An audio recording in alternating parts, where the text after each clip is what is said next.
저희 정신건강의학과는 사람들이 뭔가 정신과라는 말 자체에 대한 거부감 있잖아요. 자기 정신과 다니는데도 신경과 약 먹고 있어요. 이런 식으로 표현을 할 때가 있고, 저도 이분이 정신과 약을 드시고 있는 걸 알아도 정신과라는 말을 쉽게 먼저 잘 꺼내지는 않거든요. 혹시라도 안 좋게 생각할까봐 이런 부분들이 있어요. 그래서 이런 편견과 오해를 풀어보기 위한 OX를 준비했습니다. 근데 사실 저도 이 내용을 몰라요. 저희 제작진들이 준비를 했거든요. 그래서 같이 한번 풀어보도록 할게요. 정신건강의학과 약은 부작용이 심하고 의존성이 높다. OX.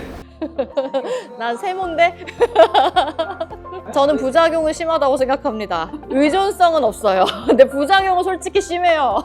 딱 봐도 정신과 약 먹었는데 저분 이런 부작용을 많이 봐가지고. 근데 부작용이 심하다는 것들 용량 조절이나 이런 게 뭔가 복용 그 방법에 잘못된 거기 때문에 조절하면 무조건 약인 부작용이 심하다라고는 얘기 못 할 것 같아요. 일단 정신과 약은 여러 가지가 있는데 항우울제나 이런 치료제 같은 경우는 사실 의존성이 전혀 없습니다. 그래서 오히려 치료를 받을 때 의존성이 좀 생겼으면 좋겠다. 그래야 약을 잘 먹지 이러는데 어느 날 오면 저는 수면제는 꼬박꼬박 챙겨 먹는데 항우울제는 다 끊었어요. 이렇게 얘기를 밝게 하시는 분이 있는데 굉장히 좀 근심이 많아지는 모습입니다. 좀 항불안제나 이런 수면제 계열 같은 경우는 의존성이 좀 있기는 합니다. 그래서 이게 먹어서 바로 효과를 내는 거기 때문에 심리적으로도 나 이걸 먹으면 바로 효과가 난다. 바로 잘 수 있다. 그러면 이 약이 없으면 난 잘 수가 없네? 이런 식으로 되기 때문에 좀 의존성이 생길 수가 있고, 수면제 같은 경우는 신체적으로도 좀 의존성이 생길 수는 있습니다. 항우울제 같은 경우는 뭐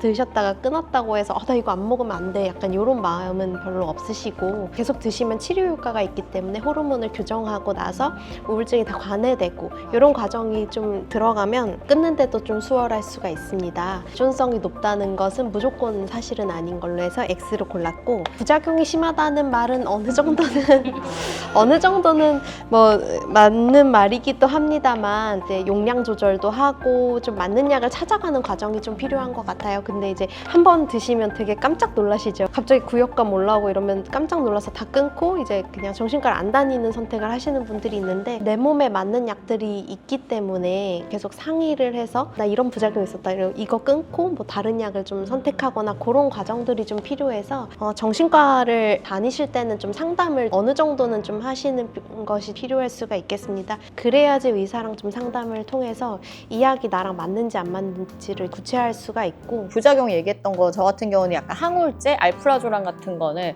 어쩌다 한 번씩 먹는데 너무 졸려요. 그래서 부작용이 있다라고 말을 한 거였고, 가끔 뭐 의존성을 떨어뜨리는 약 같은 거, 주위에 뭐 술, 담배 때문에 복용하는 지인들을 봤을 때도 너무 깔아주고 몸이 너무 힘들다라는 얘기를 해서 안 먹으려고 하고 이런 거를 제가 본 적이 있어서 그렇게 말씀드리긴 했었는데, 그것도 약을 바꿀 수가 있군요. 네, 여러 가지 약이 있기 때문에 좀 바꿔가면서 좀 시도를 해볼 수가 있고, 말씀해주신 알프라졸람 이런 것들은 사실 불안도를 좀 낮춰주는 항불안제 계열의 약이기 때문에 필연적으로 졸릴 수밖에 없습니다. 불안도랑 각성도가 또 같이 올라가고, 그리고 이거를 다운시키기 위해서는 좀 졸리게 만들어야지 이런 게 깔아지기 때문에 충분히 그런 부작용을 경험하실 수 있습니다. 정신건강의학과 진료 기록 세대별 오해.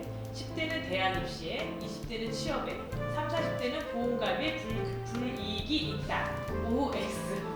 이런 생각을 네, 되게 할 수 있어. 많더라고요. 맞아, 그럴 수 있어요. 맞아. 10대 대학 입시와 20대의 취업 요거를 생각보다 많이들 물어보십니다. 그리고 이것 때문에 사실 비급여 진료가 가능한지도 여쭤보시는 분들이 많습니다. 이런 기록은 자기만 접근할 수 있는 정보고, 그리고 병원 간에도 심지어 전달이 되지 않는 정보이기 때문에 대학이나 취업기관 이런 아무리 국가기관이라도 함부로 열람을 할 수가 없습니다. 그래서 이런 걱정 없이 좀 안심하고 진료를 받을 수 있겠습니다. 그래서 비급여 진료를 문의하시는 분들한테도 제가 오히려 말립니다.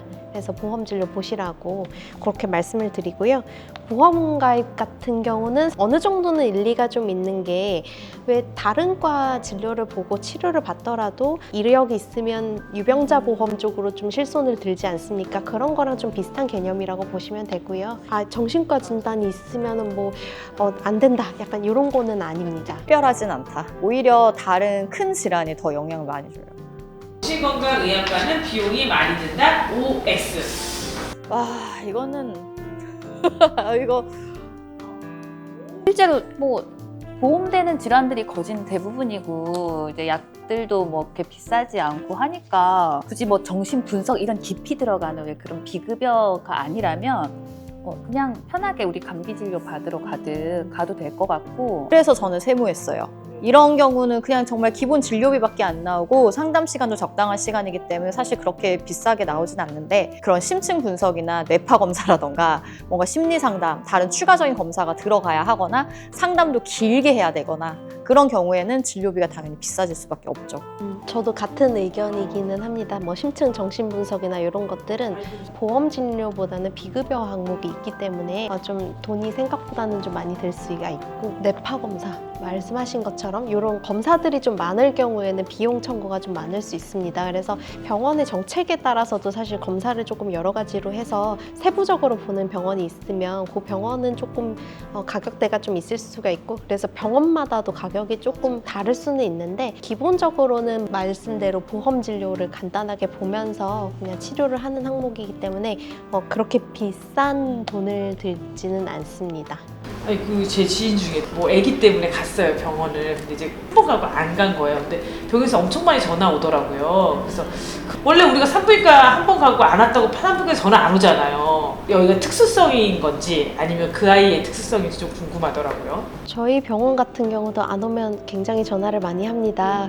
그래서 약을 드시는 날짜에 놓치게 되면 사실 뭐 약의 수면제도 그렇고 금단 증상이 좀 있을 수가 있고 우울증이나 이런 각종 병증들이 악화될 수 있기 때문에 사실은 제 날짜에 맞춰서 내원해 주시는 게 필요한데 그게 조금 안 되는 경우에는 계속 연락을 드려서 좀 어떻게 된 일인지 확인하고 좀 다시 날짜를 잡고 그런 일들이 좀 있습니다. 정신과 환자분들은 의사의 말을 잘 듣는 거.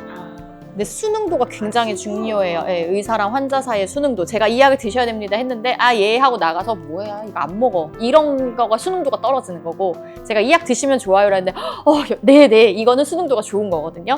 그래서 그게 굉장히 환자고 의사 사이에 굉장히 중요한 것 중에 하나예요. 근데 가장 중요한 거예요. 그래서 이 전화 통화 이런 것도 거기에 되게 중요한 요소 중에 하나이지 않을까.